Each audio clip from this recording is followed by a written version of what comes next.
તો ઘાતક રોગની શ્રેણીમાંથી પહેલો રોગ એઇડ્સ, એની વાત આપણે ગઈકાલે સમજાવી કમ્પ્લીટલી. આજે આપણે જે રોગની ચર્ચા કરવાની છે, બિનચેપી અને ઘાતક રોગ, એ છે કેન્સર. ફાઇન.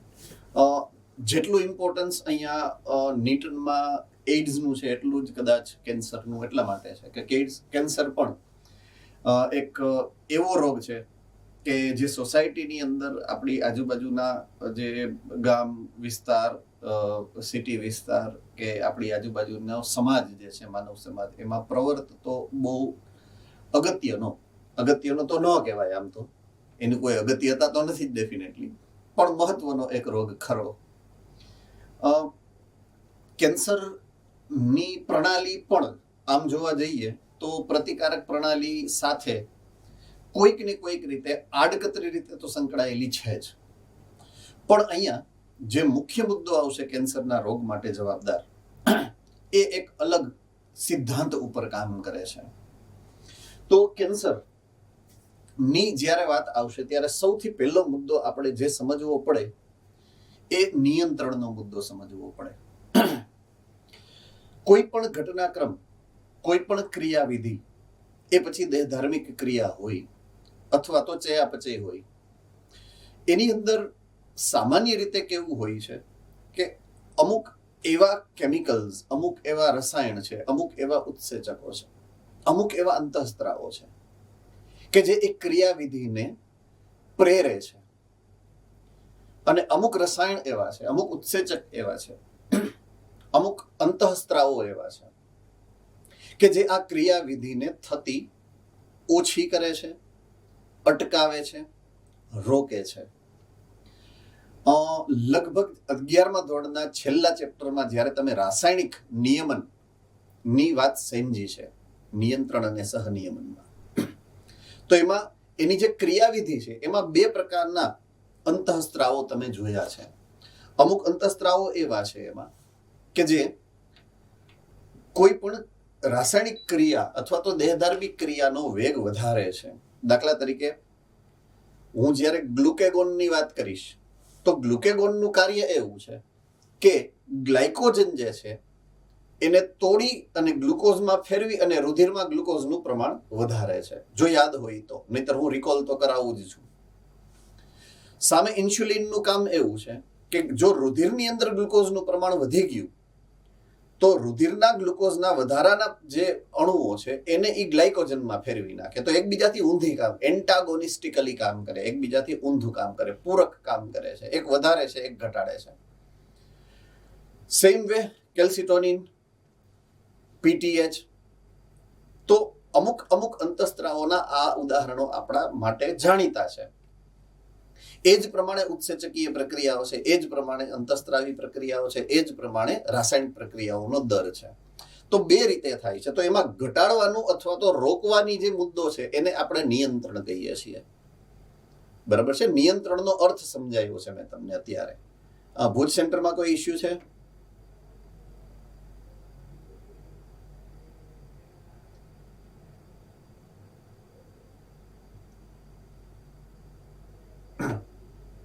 ઓકે. નિયંત્રણ અથવા તો નિયમનની જે વાત છે એમાં નિયંત્રણનો મુદ્દો શું કહેવાય એનો અર્થ મેં તમને અત્યારે સમજાવ્યો. ઓકે, આ પ્રકારના નિયંત્રણની જ્યારે વાત આવશે તો એની સાથે કોષ વિભાજનને હું અત્યારે સમજાવવાનો પ્રયત્ન કરું. પોઈન્ટ નંબર 2 આજના ડિસ્કશનમાં. કેન્સર સુધી પહોંચતા પહેલા આપણે જે બીજો મુદ્દો ને જેને ચર્ચામાં લેવાનો છે એ મુદ્દા નંબર 2, કોષ વિભાજન. ઓકે, પ્રાણી અને વનસ્પતિમાં જ્યારે વૃદ્ધિ અને વિકાસની વાત આવશે તો પ્રાણીમાં જે વૃદ્ધિની પ્રક્રિયા છે જીવનચક્રના અમુક ચોક્કસ સમયગાળા દરમિયાન જ થાય છે. એની સામે વનસ્પતિઓની અંદર વૃદ્ધિ જીવન પર્યંત થાય છે. હવે અહીંયા મતલબ એવો છે કે વનસ્પતિના કોષો જીવન પર્યંત કોષ વિભાજન કરી અને સતત નવા કોષો બનાવતા હોય છે. તો પ્રાણીઓમાં કોષ વિભાજનની પ્રક્રિયા નિયત ઉંમરે અથવા તો નિયત સમયગાળા પછી, જીવન ચક્રના અમુક સમયગાળા પછી અટકી જાય છે. એ અટકી જવું એટલે નિયંત્રણ. તો તમારા શરીરના કોષોની અંદર જ્યારે જરૂર પડે ત્યારે જ કોષ વિભાજન થાય એવો ગુણધર્મ છે. બરાબર છે. અને જીનેટિક્સની અંદર જો લેક ઓપેરોન સમજાઈ ગયું હશે, તમારી સેન્ટરમાંથી જો કદાચ જીનેટિક્સ ચાલી ગયું હશે અને લેક ઓપેરોનનો સિદ્ધાંત જો તમે સમજી લીધો હશે, તો એ નિયમન જનીનિક નિયમન છે. જો નહીં ચાલ્યું હોય તો એના પછી ચાલી જશે, એટલે તમને ખબર પડી જશે. બરાબર છે. તો જનીન દ્વારા કોષ વિભાજનનું નિયમન થાય છે. બરાબર છે. તો કોષ વિભાજન પણ જનીનિક નિયંત્રણ હેઠળ જ થતું હોય છે સામાન્ય રીતે. એવું અત્યારે આપણે મગજમાં કેન્દ્રમાં રાખી અને આગળ વાત સમજવાની છે. હવે અમુક સમયે એવું થાય છે કે અમુક ચોક્કસ કારણોથી, આઈ રિપીટ, અમુક ચોક્કસ કારણોથી આ જે નિયંત્રણ છે જનીનોનું કોષ વિભાજન ઉપર, બરાબર છે, કે જ્યારે જરૂર પડે ત્યારે જ કોષ વિભાજન કરવાનું, બાકી નહીં કરવા.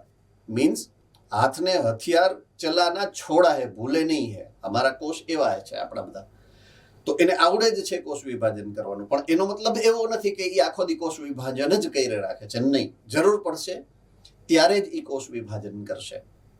તો આ જે ઘટનાક્રમ છે કોષ વિભાજનમાં નિયંત્રણનો, તો એ નિયમન કરતા જનીનો જો ક્ષતિગ્રસ્ત બને છે અને કોષ વિભાજનનું જે નિયંત્રણ છે એ ગુમાવી બેસે છે, તો કોષો અનિયંત્રિત વૃદ્ધિ કરવા માંડે.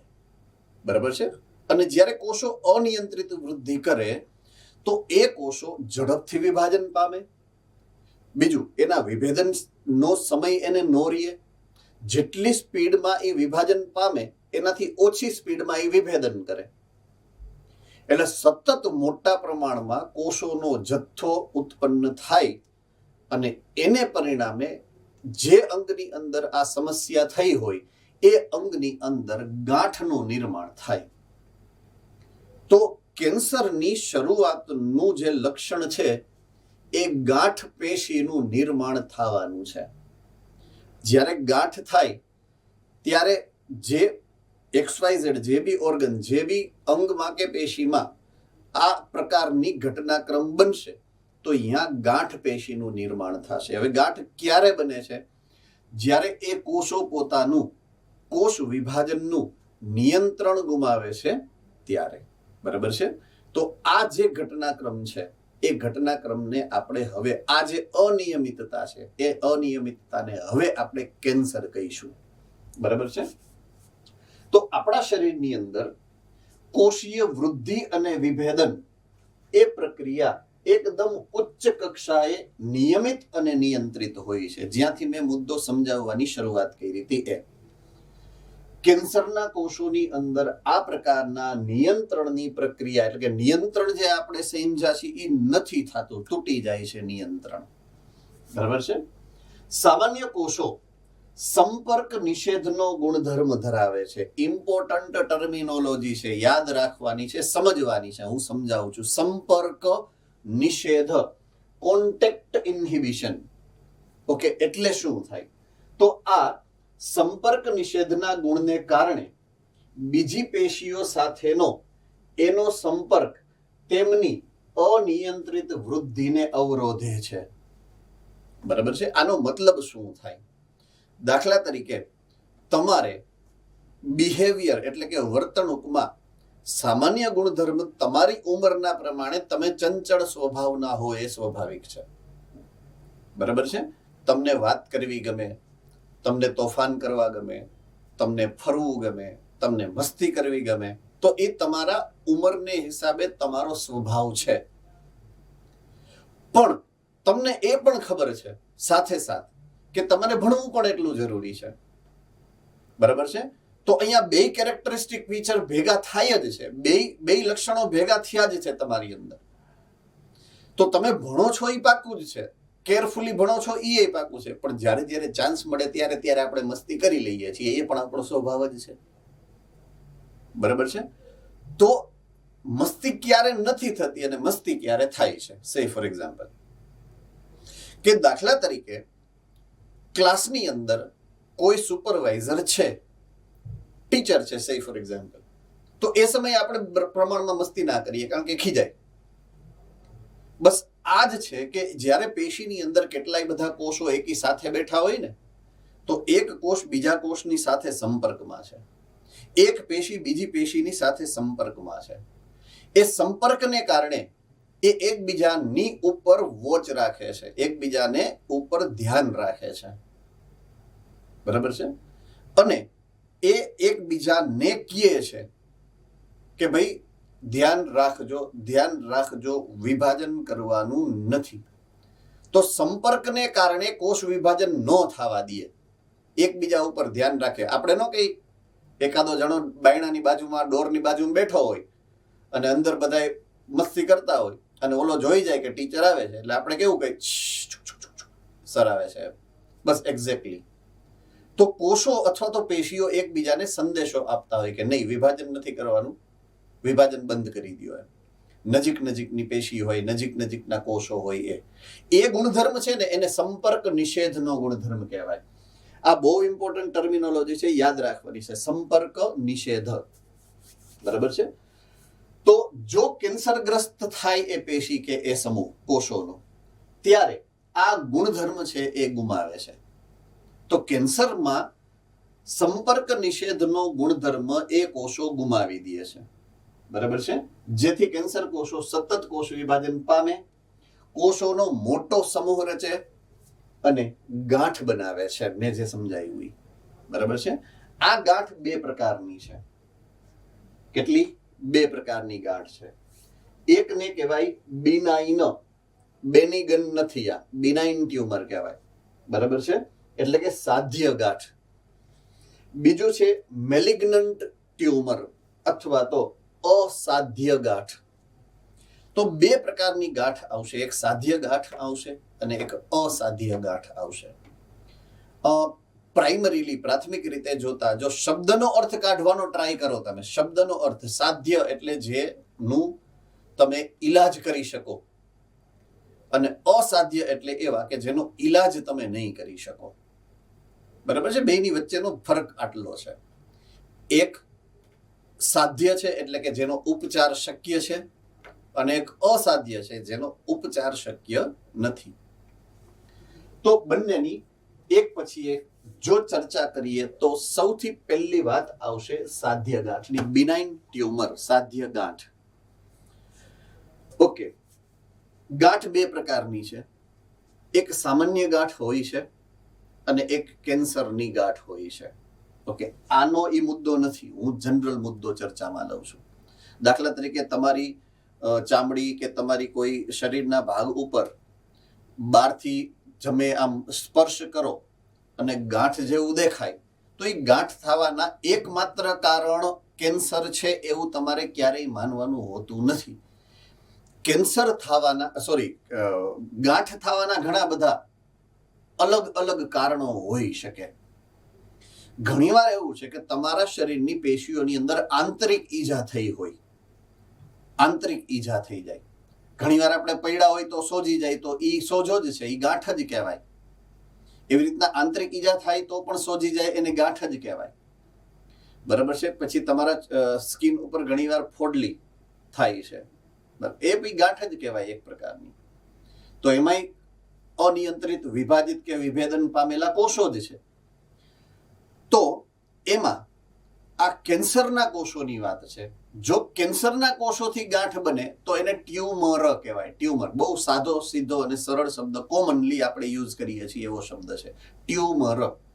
બરાબર છે? તો ટ્યુમર એટલે કેન્સરની ગાંઠ, આવું આપણે યાદ રાખશું. તો એટલે અહીંયા બિનાઇન ટ્યુમર લખેલું છે અને સાધ્ય ગાંઠ કહેવાય એને. ઓકે, સાધ્ય ગાંઠનો મતલબ શું થાય? તો પોતાના મૂળ સ્થાને હજી જ્યાં થઈ છે એ જગ્યાએ જ છે, એક જગ્યાએથી બીજી જગ્યાએ હજી પ્રસરેલી નથી. બરાબર છે? અહીંયા દાખલા તરીકે જે બતાવ્યું છે કે એક પેશી છે, પેશીની અંદર કોષોનો અનિયંત્રિત સમૂહ છે. ઓકે, અહીંયા વધારે સરસ રીતે બતાવેલું છે આ આકૃતિની અંદર. બરાબર છે? અહીંયા જોશો, આ એક સામાન્ય પેશી છે, એક નળી છે, નળીની અંદર સામાન્ય રીતે ગોઠવાયેલા કોષો છે. બરાબર છે? ઓકે, હવે એના અમુક કોષોની અંદર અનિયંત્રિત વૃદ્ધિ થઈ આવી. આ અનિયંત્રિત વૃદ્ધિ દર્શાવે છે, જે એ જગ્યાએ છે, એની મૂળ જગ્યાએ છે. તો આ પ્રકારની ગાંઠને સાધ્ય ગાંઠ કહેવાય. હવે અહીંયાથી કોઈ એક ભાગ તૂટી ગયો, બ્રેકડાઉન થઈ ગયો, તૂટ્યો અને અહીંયાથી કોષો પ્રસરી ગયા. કોષો પ્રસરે અહીંયાથી આ કેન્સરગ્રસ્ત કોષો છે, આ જે પેશી છે એ ઈજાગ્રસ્ત બની, કારણ કે અંદર પ્રેશર, દબાણ વધી ગયું. કોષો જ્યાં અનિયંત્રિત વૃદ્ધિ કરશે અંદરથી, તો એ સપાટી ઉપર તો ડેફિનેટલી પ્રેશર કરવાના જ છે. અને સપાટી ઉપર જ્યારે એ પ્રેશર કરે છે ત્યારે સપાટી બહારથી તૂટી જાય એટલે કોષો બહાર નીકળે. કોષો બહાર નીકળે એટલે એક જગ્યાએથી બીજી જગ્યાએ દૈહિક જળ દ્વારા, લસિકા દ્વારા જઈ શકે, પેશીય જળ દ્વારા જઈ શકે, રુધિર દ્વારા જઈ શકે. કોઈ પણ રીતે એ એક જગ્યાએથી બીજી જગ્યાએ સ્થળાંતરિત થાય એને કહેવાય અસાધ્ય ગાંઠ. એટલે બીજે જ્યાં જાય અહીંયા પાછું ગાંઠ થાય નવી. બરાબર છે? તો જ્યારે મૂળ સ્થાને, એટલે કે મૂળ સ્થાને જ્યાં થઈ છે ત્યાં પકડાઈ ગઈ તો એને કહેવાય સાધ્ય ગાંઠ. શરીરના અન્ય ભાગોમાં ફેલાતી નથી અને એના દ્વારા અમુક ચોક્કસ ભાગમાં જ નુકસાન થયેલું હોય છે. તો આ ભાગમાં જો તમે ઓપરેશનથી આ ભાગ કાઢી નાખો તો એનો ઈલાજ થઈ ગયો કહેવાય, એટલે એને સાધ્ય ગાંઠ કહેવાય. સાધ્ય ગાંઠ શું કામ કીધી છે એનું હું તમને સ્પષ્ટીકરણ આપું છું વધારે. એની સામે અસાધ્ય ગાંઠ જોવો તો અસાધ્ય ગાંઠમાં આ કોષ અહીંયાથી જ્યારે તૂટે અને નીકળી જાય, ફેલાઈ જાય, પછી એ કાંઈ નક્કી ન હોય ક્યાં જાય. આજુબાજુની પેશીમાંય નુકસાન કરે કે દૂરની પેશીમાં પણ નુકસાન કરે. એ તો લોહી જ્યાં લઈ જાય ત્યાં એ ભાગે. બરાબર છે? તો એમાં પ્રસર્જિત કોષો એટલે કે પ્રોલિફરેટિંગ સેલ, જે વિભાજન પામતા કોષોનો સમૂહ છે, જેને નિયોપ્લાસ્ટિક ગાંઠ કહેવાય. બરાબર છે? પ્રસર્જિત કોષોનો જે સમૂહ છે અહીંયા, આ પ્રસર્જિત કોષોનો સમૂહ કહેવાય. બરાબર છે? આ જે બન્યો છે, તો આ જે કોષોથી બનેલો છે એ કોષો નવા પ્રકારના છે. કેવા છે? નવા પ્રકારના. તો નવા માટે શબ્દ વાપર્યો છે નિયો, અને પ્લાસ્ટ મતલબ કે સમૂહ.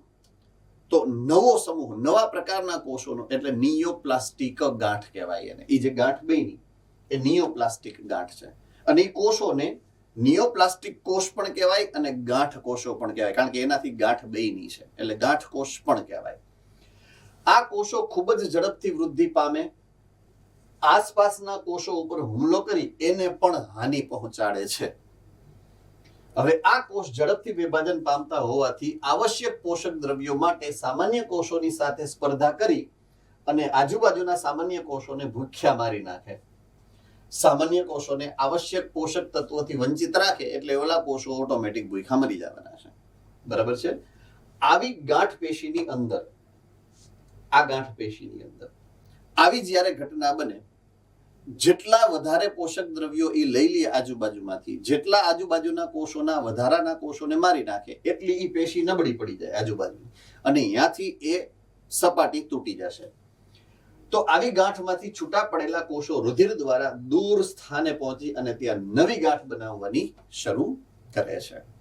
તો બીજી જગ્યાએ જઈ અને નવી ગાંઠ બનાવે. બરાબર છે? અને અસાધ્ય ગાંઠનો આ જે ગુણધર્મ છે, એક જગ્યાએથી બીજી જગ્યાએ જવાનો ગુણધર્મ, રુધિર દ્વારા એક જગ્યાએથી બીજી જગ્યાએ જવાનો જે આ ગુણધર્મ છે, એ ગુણધર્મને કહેવાય છે રોગ વ્યાપ્તિ, એટલે કે રોગનો ફેલાવો થયો. આપણા શરીરમાં જ એક જગ્યાએ ગાંઠ હતી, ત્યાંથી બીજી જગ્યાએ ગઈ, ત્યાંથી ત્રીજી જગ્યાએ ગઈ, ત્યાંથી ચોથી જગ્યાએ ગઈ, તો એને કહેવાય રોગ વ્યાપ્તિ ઓર મેટાસ્ટેસિસ. બરાબર છે? આ થયું પછી આને કહેવાય સ્ટેજ નંબર 3 કે 4 નું કેન્સર, જેનો કોઈ ઈલાજ નથી. એટલા માટે એને કહેવાય અસાધ્ય ગાંઠ, કારણ કે કોઈ ડોક્ટર એવું ચેક ન કરી શકે આમાં એકાદો કોષ કઈ પેશીમાં હલવાયેલો છે. It is usually not possible. Right? Technically અત્યારના યુગની રિસર્ચ પ્રમાણે, જે પ્રમાણે આર્ટિફિશિયલ ઇન્ટેલિજન્સ એક્ઝિસ્ટન્સમાં છે, જે પ્રમાણે આર્ટિફિશિયલ ઇન્ટેલિજન્સ ટેકનોલોજીની અંદર સુધારા વધારાની સિસ્ટમની અંદર જે સ્પીડે આગળ વધે છે, એ સ્પીડે મેડિકલ ક્ષેત્રની અંદર AI ટેકનોલોજીનો પ્રભાવ અતિશય વધવાનો છે. બરાબર છે.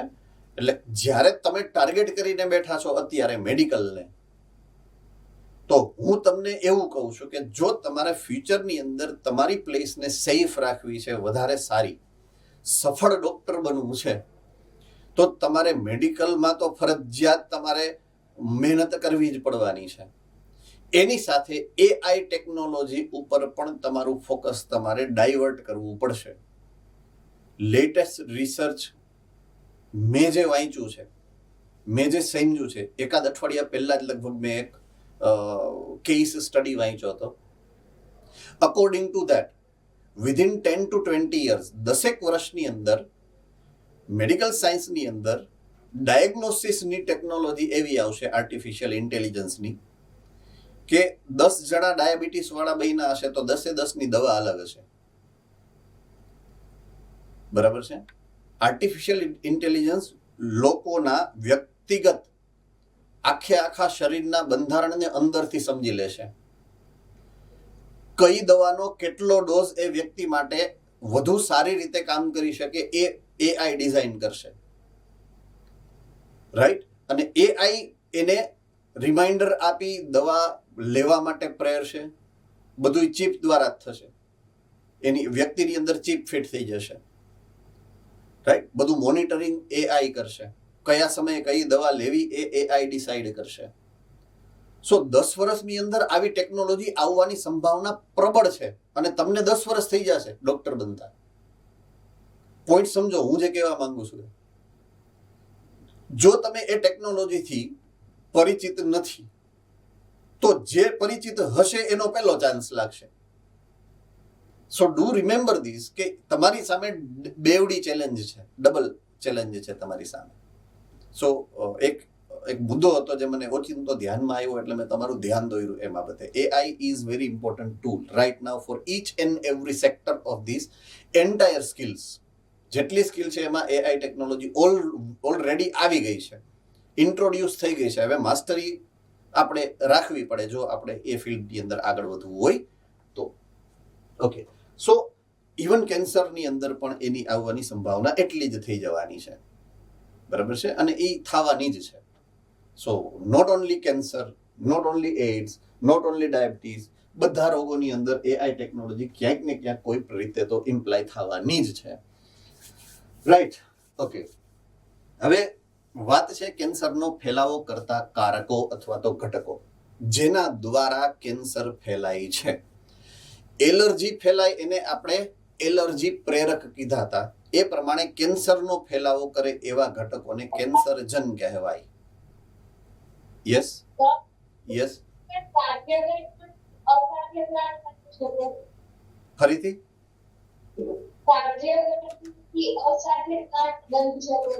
સાધ્ય ગાંઠમાંથી ન જ બને અસાધ્ય ગાંઠ.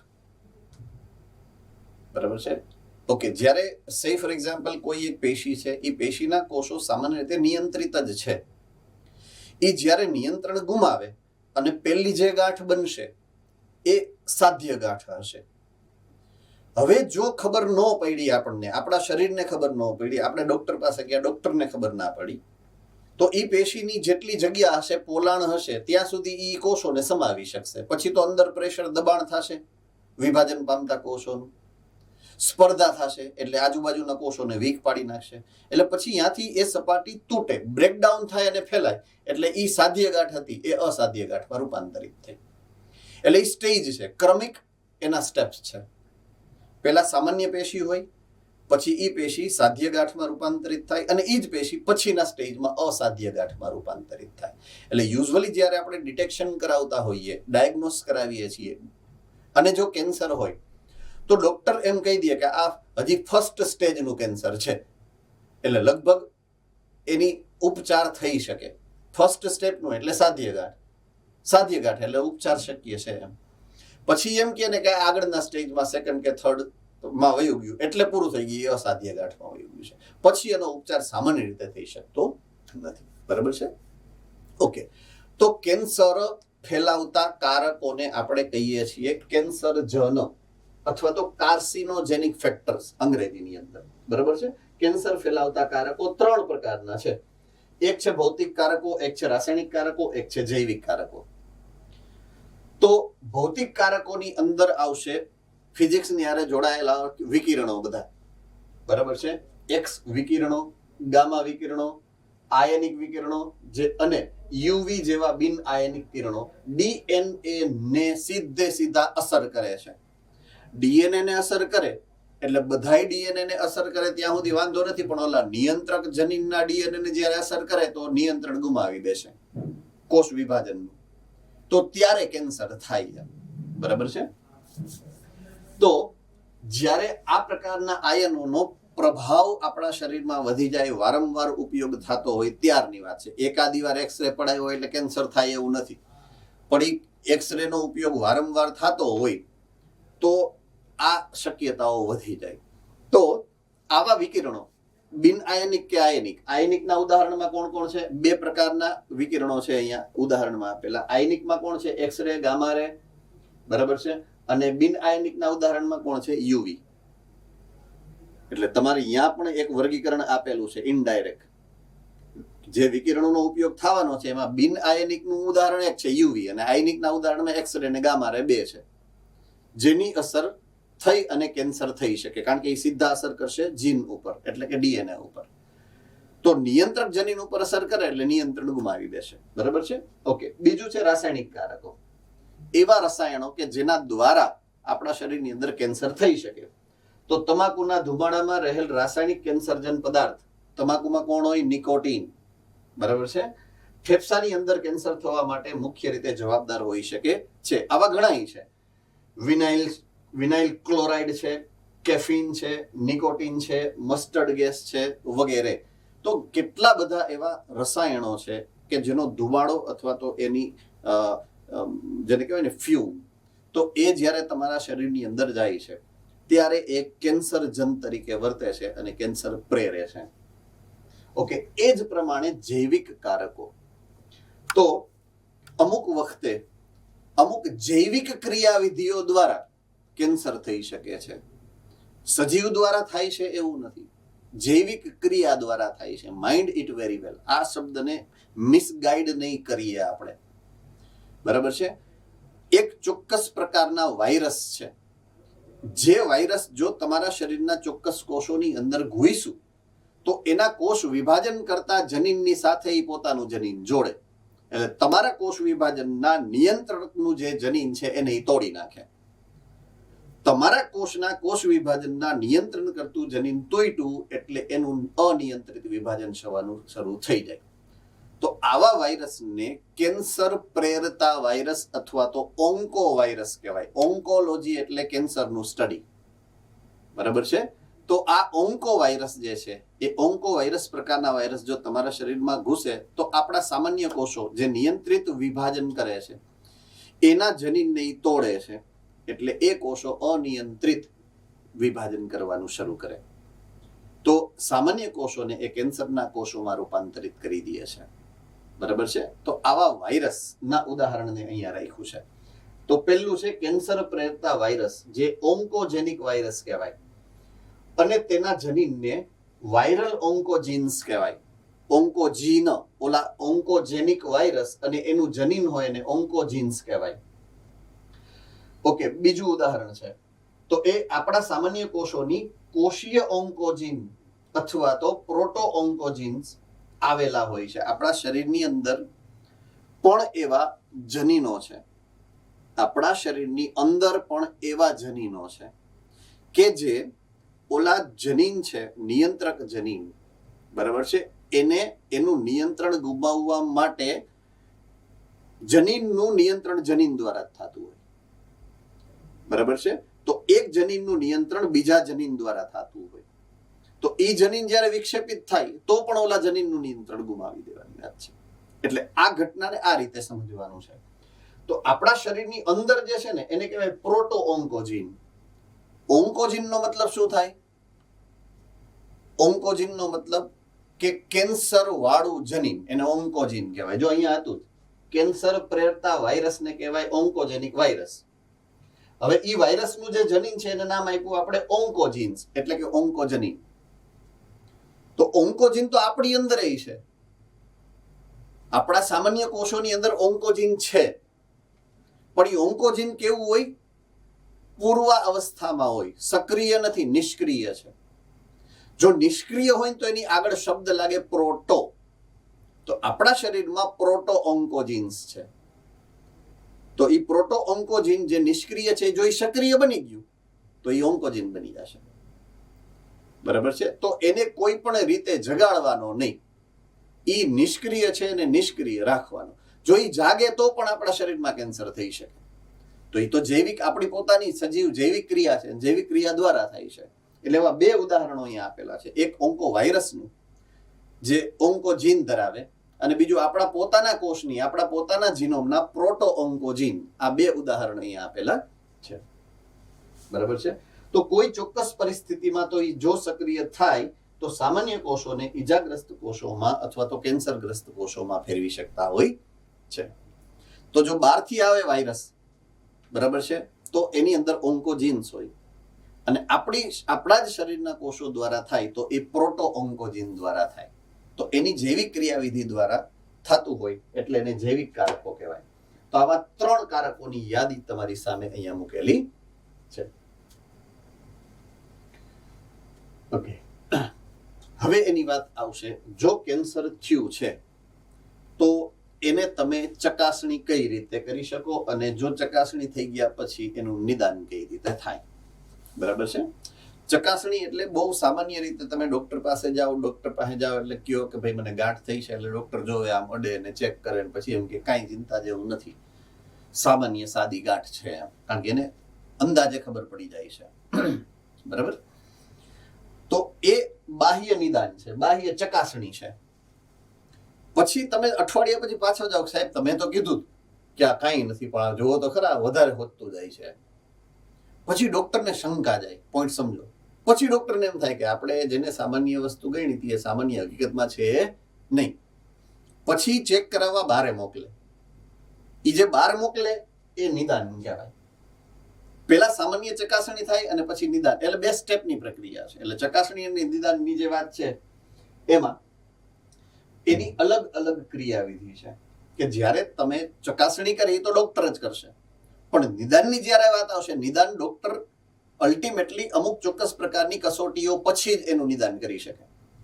તો એ કસોટીઓ કઈ કે જેના દ્વારા એ નિદાન કરી શકે? તો કે પહેલું બાયોપ્સી છે, બીજું ઇમેજિંગ પદ્ધતિઓ છે, ત્રીજું એન્ટીબોડીનો ઉપયોગ કરી અને જાણે, અને ચોથું આ મોલેક્યુલર બાયોટેકનોલોજીની પદ્ધતિઓ, એટલે કે આણ્વિક જીવ વિજ્ઞાનની ટેકનોલોજીનો ઉપયોગ કરી અને જાણી શકે છે.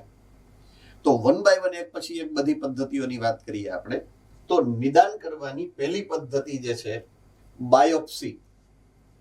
બાયોપ્સીની અંદર કેવું થાય કે જે જગ્યાએ ગાંઠ થઈ હશે એ જગ્યાની ગાંઠમાંથી કાપો મૂકી અને એક નાનકડો એવો ટીશ્યુ, એટલે કે પેશીનો કટકો કાપી લે ડોક્ટર. બરાબર છે? આવી રહ્યું દાખલા તરીકે આ જે છે બોન મેરોની અંદરથી ખેંચે છે પેશી, નાની એવી. બોન મેરો એટલે એ સંયોજક પેશી છે, એ તો ખબર જ છે ને. તો બોન મેરોનું કેન્સર થાય દાખલા તરીકે, તો એમાંથી પેશીનો નમૂનો ખેંચે છે અને એનું પરીક્ષણ થાય. બાયોપ્સીનો અર્થ જ એ છે. હવે રુધિરનું કેન્સર હોય તો શું થાય? તો રુધિરનો નમૂનો લઈ અને એને ચેક કરે કે એમાં પેશીના કોષો કેવા છે એમ. બરાબર છે? અને જો કોઈ સામાન્ય પેશી છે, દાખલા તરીકે જો અહીંયા આ ભાઈ, અહીંયા આ ડોક્ટર છે, આ દર્દી છે, તો એને આ જગ્યાએ ગાંઠ થઈ હોય એવું દેખાય છે, તો એના કોષોને કાપો મૂકી અને થોડોક કટકો કાપી અને લઈ લે. બરાબર છે? અહીંયા બ્રેસ્ટ કેન્સર છે. બ્રેસ્ટ કેન્સરની અંદર જે જગ્યાએ ગાંઠ દેખાય છે ત્યાંથી આ નીડલ એટલે કે સોય દ્વારા એ ખેંચી લે છે. તો જે જગ્યાએ કેન્સર છે ત્યાંથી ટૂંકમાં કોષોનો નમૂનો લેવાનો, એને બાયોપ્સી કહેવાય, અને પછી એને ચેક કરે. બરાબર છે? તો બાયોપ્સીમાં સંભવિત પેશીનો એક ટુકડો લઈ તેનો પાતળો છેદ અભિરંજિત કરી અને પેથોલોજિસ્ટ, એટલે કે એવા ડોક્ટર કે જે આ કસોટી નિદાનની કરે એને પેથોલોજિસ્ટ કહેવાય, એના દ્વારા સૂક્ષ્મદર્શક યંત્રમાં અભ્યાસ કરવામાં આવે, જેને કહેવાય હિસ્ટોપેથોલોજીકલ સ્ટડી. બરાબર છે? હવે જો રુધિરનું કેન્સર હોય, રુધિરનું કેન્સર, એને કહેવાય લ્યુકેમિયા. શું કહેવાય? લ્યુકેમિયા. હવે લ્યુકેમિયાનો અર્થ થાય છે શ્વેત કણોનું કેન્સર. લ્યુકોસાઇટ, લ્યુકોસાઇટ એટલે શ્વેત કણો, એના ઉપરથી નામ આવ્યું લ્યુકોમિયા. તો એક વસ્તુ નિશ્ચિત થઈ ગઈ અહીંયા નામ ઉપરથી કે જો રુધિરનું કેન્સર થશે તો ફરજિયાત શ્વેત કણોનું જ થાય. બરાબર છે? એનું બહુ સામાન્ય રીઝન એ છે કે રુધિરની અંદર જેટલા ઘટકો છે, કોષીય ઘટકો, એમાંથી પહેલું કોષીય ઘટક છે ત્રાક કણ. આપણે એવું માની લઈએ તો ત્રાક કણ નિર્જીવ છે. બીજું આરબીસી નિર્જીવ છે. ડબલ્યુબીસી સજીવ છે. એમાં ગ્રેન્યુલોસાઇટ, એ ગ્રેન્યુલોસાઇટ એટલે કે કણિકામય અને કણિકા વિહીન. કણિકા વિહીનની વાત કરો તો એ તો લિમ્ફોસાઇટ્સ છે. લિમ્ફોસાઇટને કોઈ કઈ અડી ના હાગે એટલે એ નીકળી ગયા. વૈધા કણ, મોનોસાઇટ, તટસ્થ કણો, ન્યુટ્રોફિલ, બેઝોફિલ, એસિડોફિલ, 3 વૈધા. એ 3નું જ કેન્સર થાય. જો થાય તો રુધિરનું કેન્સર હોય તો ડબલ્યુબીસી શ્વેત કણોનું જ થાય. એટલા માટે એનું નામ પડે છે લ્યુકોસાઇટનું કેન્સર, લ્યુકેમિયા. બરાબર છે? તો રુધિરનું કેન્સર, લ્યુકેમિયા જેવા કિસ્સાઓની અંદર રુધિર અને અસ્થિમજ્જામાં વધતા જતા કોષોની માત્રાને ધ્યાનમાં લેવામાં આવતી હોય છે. એટલે આ જે પહેલું સમજાયું મેં, બોન મેરો, એમાંથી કોષ ખેંચવાની જે પ્રક્રિયા છે એ આનું ઉદાહરણ છે. આના માટે થઈ અને એક્સપ્લેન કરેલું છે. બરાબર છે? તો આ રીતે બાયોપ્સીની અંદર પેશીનો નમૂનો લઈ અને એની ચકાસણી કરવી પડે છે.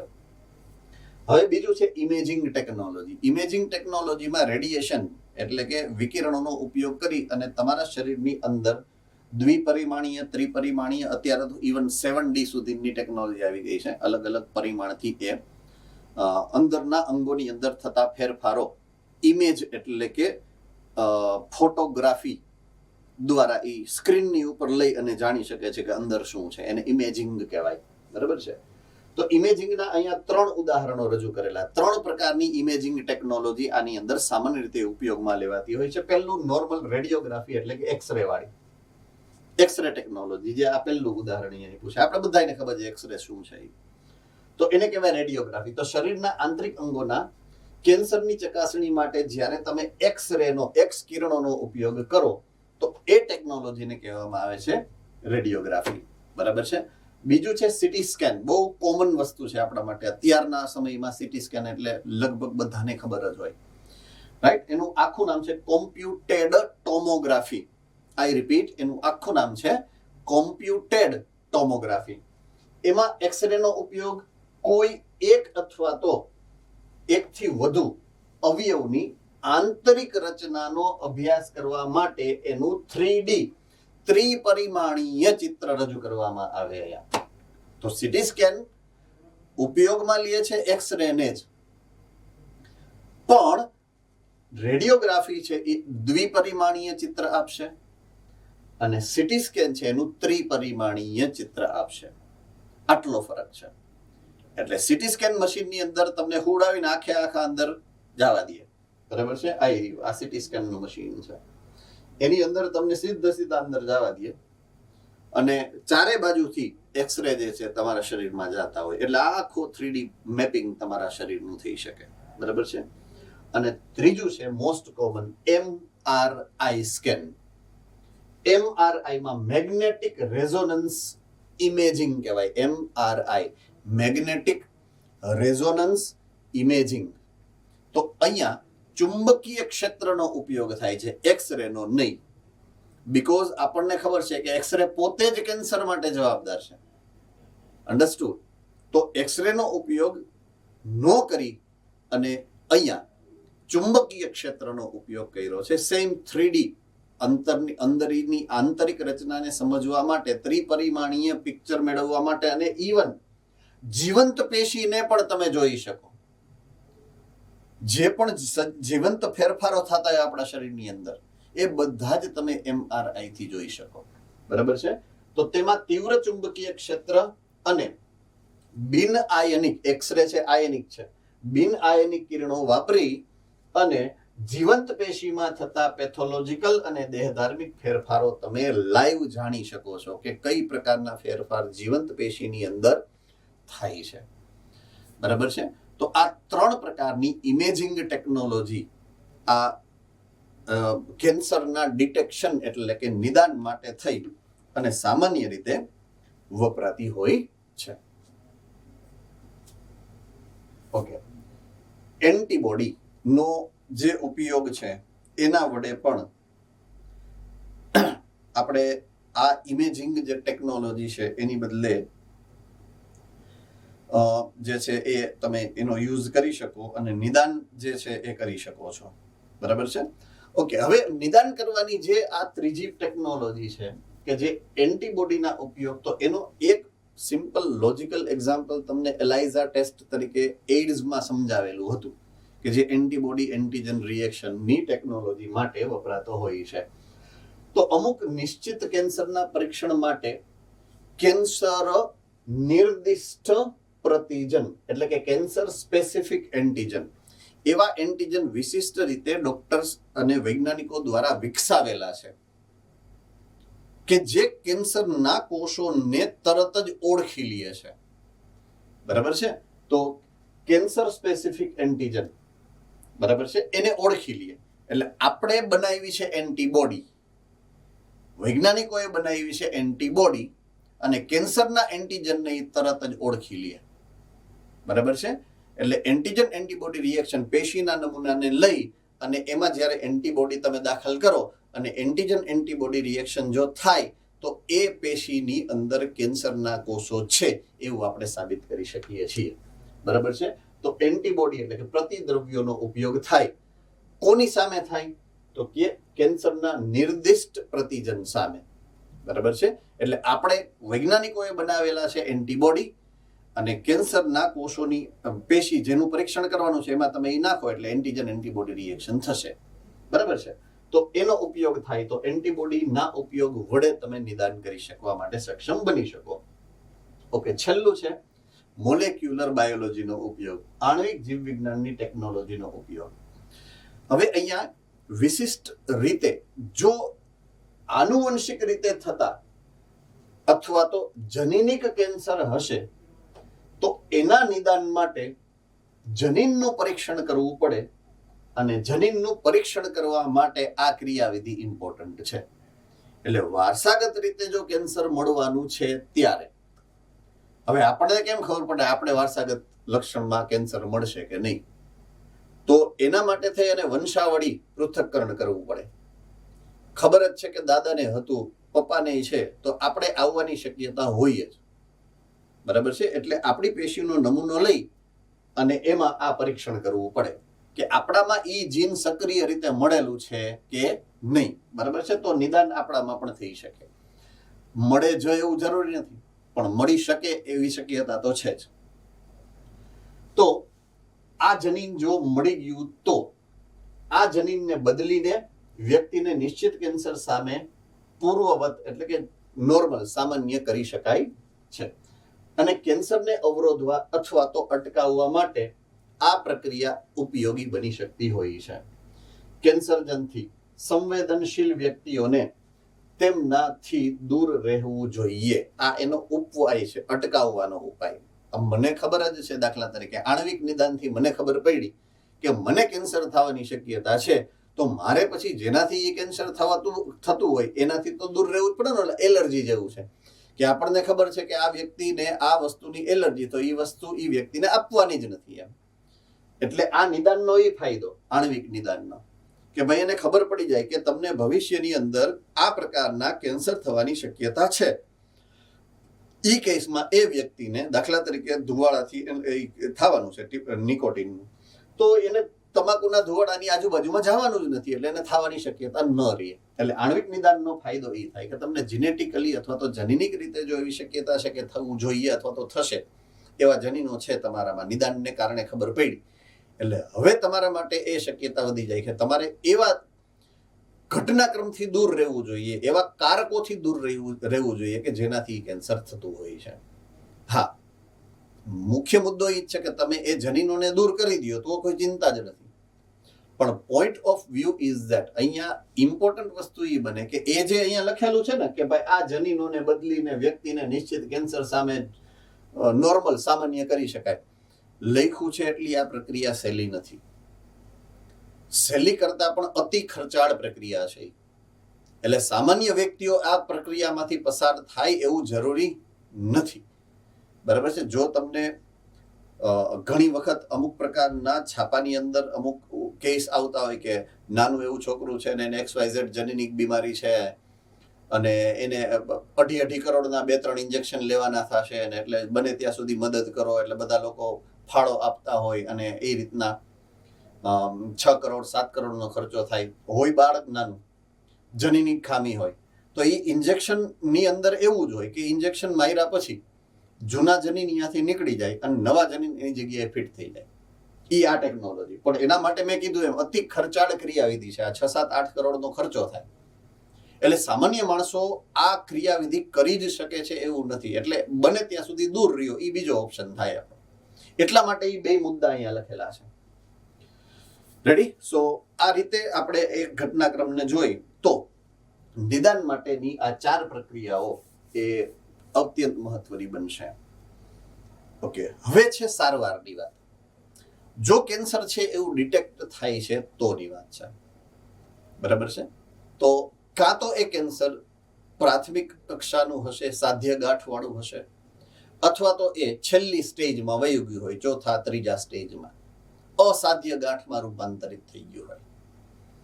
રાઈટ? તો કેસ કોઈ પણ હશે, પ્રાથમિક હશે, દ્વિતીયક હશે, તૃતીયક હશે, ચતુર્થક હશે, એટલે કે સાધ્ય હશે કે અસાધ્ય હશે.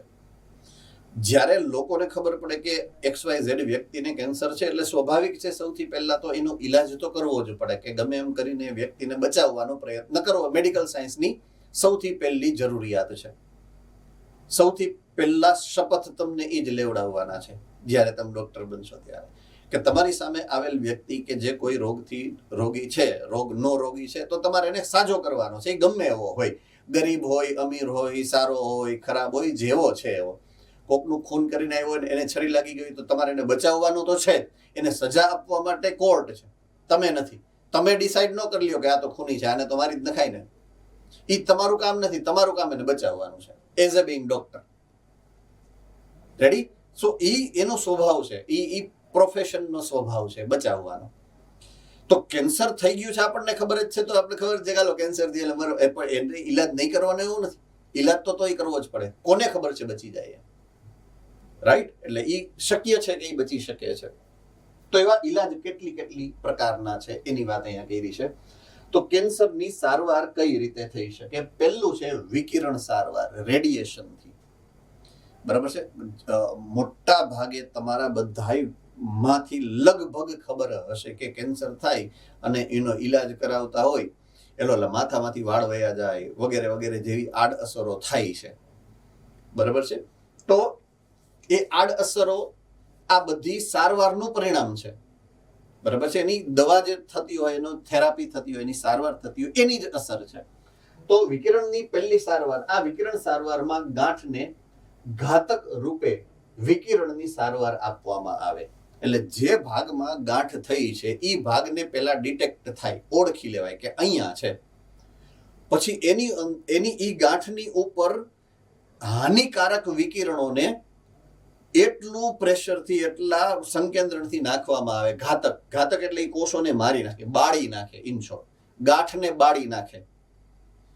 એ રીતે એની અંદર વિકિરણોનો મારો ચલાવવામાં આવે છે. રાઈટ? તો વિકિરણના સારવારમાં ગાંઠને ઘાતક રૂપે વિકિરણની સારવાર આપવામાં આવે, પરંતુ તેની આસપાસના સામાન્ય કોષોને ઈજા ન થાય એ રીતે આ ધંધો કરવો પડે. બરાબર છે? એટલે એના તો સ્પેશિયલ ગન્સ આવે, એ ગન્સ દ્વારા જ એ કામ થાય છે. અને એક્સપર્ટ, હાઈલી એક્સપર્ટ એના જે સ્પેશિયાલિસ્ટ ડોક્ટર હોય ને એ જ કરી શકે. એટલે તમારા મારા જેવા આમ બંદૂક લઈને ધડ કરવા માંડે, આલો કેન્સરને મારવું, એવું ન થાય પાછું. So it is very highly specific skill અને એ હાઈલી સ્પેશિયાલિસ્ટ ડોક્ટરો જ કરી શકતા હોય છે. બીજું છે રસાયણ ચિકિત્સા. નોર્મલ સામાન્ય કેમિકલ ડ્રગ, દવાઓ, કેમિકલ દવાઓ, ટીકડી હોય કે સિરપ હોય કે ઇન્જેક્શન. રાઈટ? સો ચિકિત્સીય ઔષધો એટલે કે થેરાપ્યુટિક ડ્રગ્સ એટલે દવા, એના ઉપયોગથી કેન્સરગ્રસ્ત કોષના નાશ માટે જો એનો ઉપયોગ કરવામાં આવે તો એને કહેવાય રાસાયણિક ચિકિત્સા, એટલે કે રસાયણ દ્વારા સારવાર કરવી. આમાંના અમુક ચોક્કસ ગાંઠ માટે નિશ્ચિત હોય છે કે અમુક ચોક્કસ કેમિકલ્સ જે છે અમુક ચોક્કસ ગાંઠ માટે ઉપયોગી બનતા હોય છે, બીજી ગાંઠ માટે બીજા રસાયણ હોય, ત્રીજી ગાંઠ માટે ત્રીજા રસાયણ હોય. એટલે ગમે એ એક જ પ્રકારની દવા બધાય કેન્સરને લાગુ પડે એવું હોતું નથી. એ ચોક્કસ છે, સ્પેસિફિક છે. મોટા ભાગની દવાઓની હંમેશા આડઅસર હોય. દાખલા તરીકે વાળ ઉતરી જવા કે એનિમિયા થવું, બરાબર છે. એનિમિયા થવાનું એક કારણ થેરાપ્યુટિક ડ્રગ પણ હોઈ શકે છે. જો એનિમિયાના આ ત્રીજું કારણ મેં તમારી સામે મૂક્યું, બરાબર છે. ઓકે, પ્રતિકારકતા સારવાર ત્રીજા નંબરની. પ્રતિકારકતા સારવાર, પ્રતિકારકતા એટલે એન્ટીજન એન્ટીબોડી વાળું થઈ ગયું, બરાબર છે. તો ગાંઠના કોષો પ્રતિકારક તંત્ર દ્વારા ઓળખાય, જો ન ઓળખાય તો એ નાશથી બચી જાય. તમારા શરીરની અંદર સિસ્ટમ છે જ, તમારા શરીરમાં કેન્સર કોષો નથી બનતા એવું તો છે જ નહીં ને, બને જ છે, બની જ જાતા હોય. ઘણીવાર કોષ પોતાનું નિયંત્રણ ગુમાવી બેસે અને અનિયંત્રિત વૃદ્ધિ કરવાનું શરૂ કરે. એની મેળાએ આપણા શરીરની સિસ્ટમ છે ઓળખી જાય અને એનો નાશ કરી નાખે, રાઈટ. પણ નો ઓળખાય ને ત્યારે મૈરા તો નાશથી બચી જાય છે. માટે દર્દીને જૈવિક પ્રતિચાર રૂપાંતરકો એટલે બાયોલોજિકલ રિસ્પોન્સ મોડિફાયર કહેવાતા પદાર્થો જેવા કે આલ્ફા ઇન્ટરફેરોન આપવામાં આવે છે. હવે આ ક્યારે લાગુ પડે પ્રતિકારકતા સારવાર? પોઈન્ટ ટુ બી નોટેડ. આમાં ચોખ્ખું આપ્યું નથી પણ નિષ્ક્રિય રીતે, છુપી રીતે આપેલું છે. દવાનું નામ શું નાખ્યું છે? આલ્ફા ઇન્ટરફેરોન. ઇન્ટરફેરોન ક્યારે બનતું હોય તમારા શરીરની પેશીની અંદર? જ્યારે વાયરસનું ઇન્ફેક્શન થાય ત્યારે. એનો મતલબ એ છે કે આ ત્યારે જ સારવારમાં ઉપયોગમાં લેવાશે જ્યારે ઓન્કો વાયરસથી તમારા શરીરમાં કેન્સર થયેલું હશે. એટલે હું એમ કહું છું કે આ ડાયરેક્ટલી નથી આપેલું, ઇનડાયરેક્ટલી આમાંથી પ્રશ્ન આવી શકવાની સંભાવના હોય, બરાબર છે. તો દર્દીને જૈવિક પ્રતિચાર રૂપાંતરક એટલે કે બાયોલોજિકલ રિસ્પોન્સ મોડિફાયર, ઉદાહરણ આપ્યું છે આલ્ફા ઇન્ટરફેરોન જેવા પદાર્થો આપવામાં આવે છે, બરાબર છે. જેથી તેમનું પ્રતિકારક તંત્ર સક્રિય બને અને જે કોષની અંદર એ ઓન્કો વાયરસ ગયા છે એ કોષમાં એનો પ્રતિકાર કરી શકે, બરાબર છે. અને સૌથી છેલ્લું શસ્ત્રક્રિયા. તો વાઢ કાપ કરી, કાપી કૂપી અને એ કોષોને કે ગાંઠને, એ ભાગને, જે ભાગમાં કેન્સર છે એ ભાગને જ કાપી અને નાખી દેવાનો. ઘણીવાર આપણે જોયું છે થિયેટરમાં મૂવી જોવા જાવ એટલે સૌથી પહેલા જ આવે ઓલી એડવર્ટાઇઝ, બરાબર છે, કે જેમાં ઓલા વ્યક્તિને અહીંયા સિગરેટ પીતો હોય પછી મોઢાનું કેન્સર થાય એટલે એ મોઢાનું કેન્સર અહીંયાથી આ ભાગ કાપીને જોડી દે ઓલા બેનને ભાઈને બે એમાં આવે છે. તો બસ એ જ કાપીને કાઢી નાખ્યું. એ શસ્ત્રક્રિયા, એ છેલ્લો હથિયાર છે, રાઈટ. તો શસ્ત્રક્રિયા સારવાર એ ચોથું હથિયાર છે. ઓકે, મોટા ભાગે કેન્સરની અંદર શસ્ત્રક્રિયા, વિકિરણ અને રસાયણ આ ત્રણેયની સામૂહિક સારવાર કરવામાં આવે છે. શસ્ત્રક્રિયા કરી નાખ્યા પછી એને દવા ન આપવી એવું નથી, બરાબર છે. એટલે ત્રણેય પ્રકારની આ તો વિશિષ્ટ છે. પ્રતિકારકતા સારવાર તો વિશિષ્ટ ખાલી ઓન્કો વાયરસની જ છે. બાકીની ત્રણેય એટલે કે વિકિરણ સારવાર, રસાયણ ચિકિત્સા અને શસ્ત્રક્રિયા, આ ત્રણેય કોઈ પણ કેન્સરના દર્દીને આ ત્રણેય સારવાર સંયુક્ત રીતે, સામાન્ય રીતે આપવામાં આવતી હોય છે. ડુ રિમેમ્બર ધીસ, બરાબર છે. તો આ થઈ ગઈ એના સારવારની વાત. તો અહીંયા કેન્સર પૂરું થયું.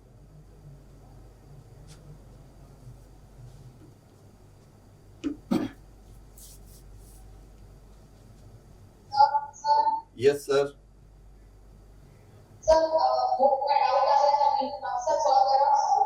અરે કરાવી દો, અત્યારે જ કરાવી દો. સારું યાદ કરાવ્યું.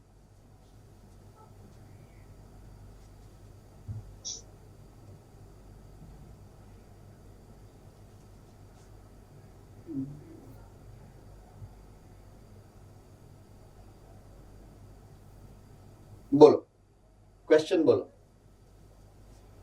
નંબર નહીં, ક્વેશ્ચન.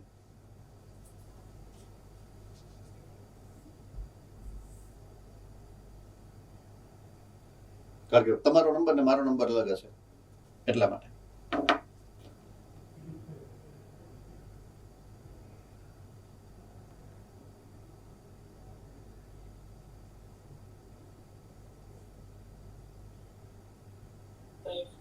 બોલો.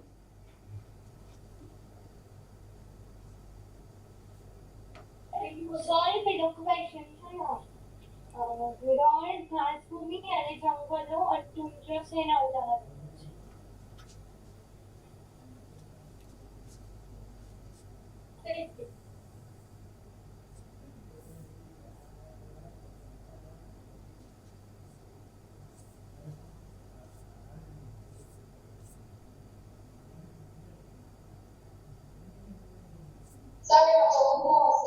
હે?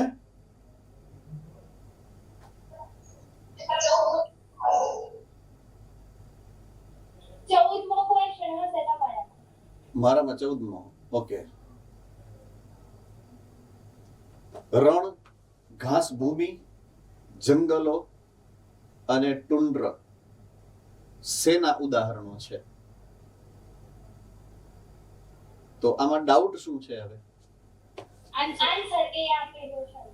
આન્સર કીમાં છે શું એમ પૂછું છું. એ જવાબ આપેલો છે, પણ તો એમાં ડાઉટ શું છે એમ પૂછું છું. એમાં તમને શું ડાઉટ છે હું એમ પૂછું છું.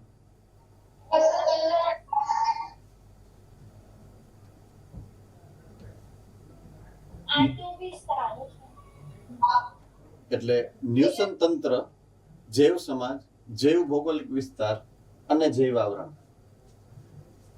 આ બધાયમાં જૈવ આવરણ તો ન આવે, પેલું નીકળી ગયું. ન્યુસન તંત્ર, જૈવ ભૌગોલિક વિસ્તાર અને જૈવ સમાજ, તમારી પાસે 3 ઓપ્શન છે. ઓકે, હવે આ 3 લાગુ પડે છે એને ન્યુસન તંત્ર કહી શકાય. ટુંડ્ર એક ન્યુસન તંત્ર જ છે, જંગલ એક ન્યુસન તંત્ર જ છે, ભૂમિ એક ન્યુસન તંત્ર જ છે અને રણ પણ એક ન્યુસન તંત્ર છે. સેમ વસ્તુ. ટુંડ્ર અલગ જૈવ ભૌગોલિક વિસ્તાર છે, હા કે ના? જંગલ એક અલગ જૈવ ભૌગોલિક વિસ્તાર છે, હા કે ના? ઘાસની ભૂમિ એક અલગ જૈવ ભૌગોલિક વિસ્તાર છે, હા કે ના? અને રણ એક જૈવ ભૌગોલિક વિસ્તાર છે, હા કે ના? Yes, it is. પણ તમને એ જેના ઉદાહરણમાં ટેક્સ્ટ બુકમાં આપેલું છે ને, એ જૈવ સમાજના બંધારણમાં તમને આ 4ના ઉદાહરણ અલગ કરેલા છે. એ વિસ્તાર કે જે આપણે શરૂઆતમાં જૈવ સમાજ વસ્તીમાં સમજ્યા છીએ, એના ઉદાહરણમાં તમને આ 4નું ઉદાહરણ આપ્યું છે કે જૈવ સમાજના આ 4 ઉદાહરણો છે. એટલે અહીંયાથી ક્વેશ્ચન કટ કોપી પેસ્ટ થયો છે ડાયરેક્ટલી. સજીવ અને પર્યાવરણ વાળું પ્લસ સાવના વાળું ટોપિક પણ રિલેટેડ ક્વેશ્ચન એમાં જૈવ વિસ્તાર કરીને આપ્યો છે. રણ, ઘાસ, ભૂમિ, જંગલ એ બધા રણ વિસ્તાર કરે છે. મેં એ જ સમજાયું ને કે આ એના ઉદાહરણમાં પણ આવી શકે, આ એના ઉદાહરણમાં પણ આવી શકે, પણ એ તો નીકળી ગયું છે ને. એ ક્યાં છે અત્યારે? જૂના કોર્સમાં હતું, એટલે એ તો તમે એના સંદર્ભ તો ન લઈ શકો ને, એનો રેફરન્સ ના લઈ શકો, રાઈટ? છતાં છે કન્ફ્યુઝન, કોઈ વાત નથી, હું એવું તો ગ્રેસ કરાવી દઈશ, નો ઇશ્યુ. બરાબર છે? 14મો ક્વેશ્ચન ને ગ્રેસ કરાવી આપીશ, નો problem. Okay, next question.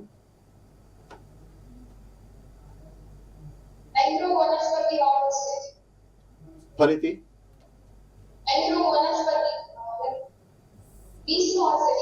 20મો. Okay, mangrove. Okay, હવે આમાં તમને શું પ્રોબ્લેમ, મીન્સ ડાઉટ ક્યાં છે? What is the problem?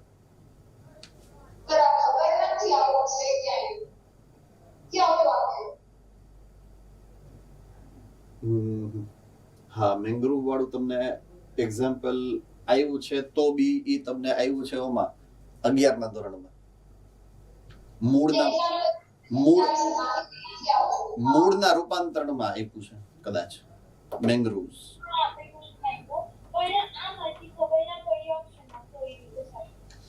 પાણીને ઝડપથી શોષી લેવું અને તેને જાળવી રાખવાની ક્ષમતા. નંબર 1. પાણીની ખોટ ઘટાડવા, રૂપાંતર શોષિત પાણી હાજરી. ઓકે,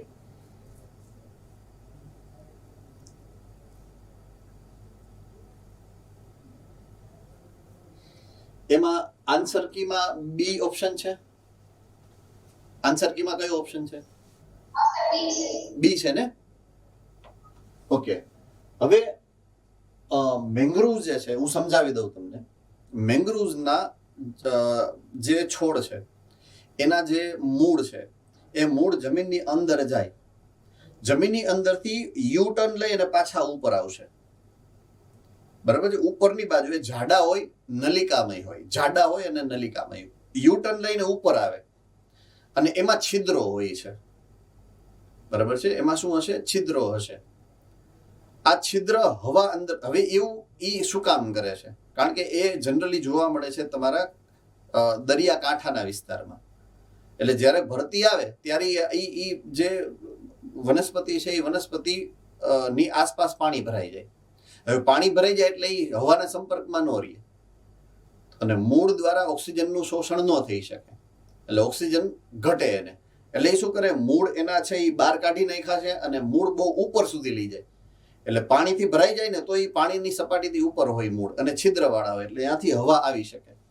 એટલે એના એ આજે વાયુ મિશ્રણ સુવિધા કરવાની ક્ષમતા જે છે ને, વાયુનું મિશ્રણ કરવાની ક્ષમતા, એ એની સ્પેશિયાલિટી છે મેંગ્રુવ્સના છોડની. બરાબર છે. એટલે એ એક એનું ગુણધર્મ છે, એ એની અનુકૂલિત વ્યવસ્થા છે જે એણે કરેલી છે મેંગ્રુવ્સે. Next question. સોરી, વાળો ક્વેશ્ચન છે એ ગ્રાફ અમારી બુકમાં બી રાખેલો, તમે પીડીએફ મોકલાઈ કે એમાં મોકલા. આ હા 27 ને? હા, કાઢ નાખીશ, નો પ્રોબ્લેમ, ગ્રેસ કરાવી નાખીશ, નો ઇશ્યુ.